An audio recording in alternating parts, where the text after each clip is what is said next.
Here's Linda sharing God's heart. Hello everyone. Thank you for accompanying us as we take a closer look at what the patriarchs did by faith. The next forefather we will investigate is Isaac, Abraham's promised and only son from his wife Sarah. As Isaac followed in his father's footsteps, he also operated by faith. By faith Isaac blessed Jacob and Esau concerning things to come.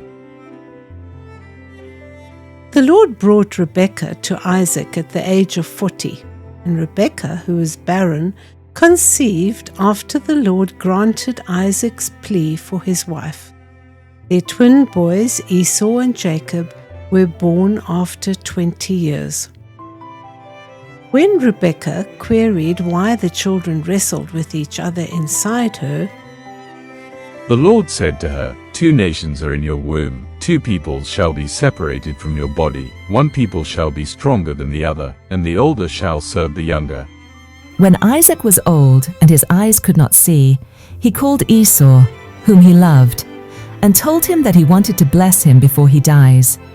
Rebekah remembered what the Lord had told her before the boys were born, and decided that this was the time for her to intervene. She persuaded Jacob to go along with the plan to mislead Isaac into blessing him and not Esau.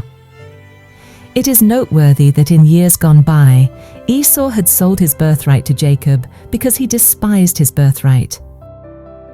as we read in our verse in Hebrews, Isaac blessed Jacob by faith because he misguidedly believed he was blessing Esau. And when Esau found out that Isaac had blessed Jacob instead of him, he cried with an exceedingly great and bitter cry and asked his father to bless him also. By faith, Isaac then blessed Esau with a blessing similar to Jacob's, the main difference being that he did not apply the Lord's name in Esau's blessing as he did whilst blessing Jacob. When Rebekah found out that Esau was so enraged that he threatened to take Jacob's life, she felt it best that Jacob flee to her family in Haran. Isaac agreed that Jacob should arise and go to take a wife from one of the daughters of Rebekah's brother Laban. Before Jacob left, Isaac blessed him again, knowing full well who he was blessing, and he did it powerfully.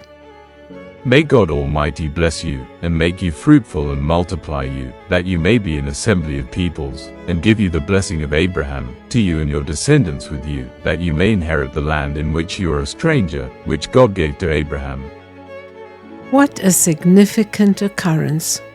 It seems like Isaac realized the magnitude of the moment and also the impact of the promise the Lord made to his father Abraham. He must have made peace with the fact that it was indeed God's plan for Jacob to be his heir. He wholeheartedly blessed the one whom God had chosen before he was born to continue the family line as God established his cherished people, those who the Lord considered to be his firstborn.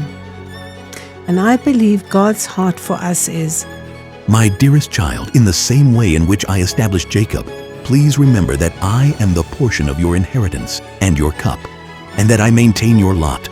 Your lines have fallen in pleasant places, and yes, you have a good inheritance in me. With all my love.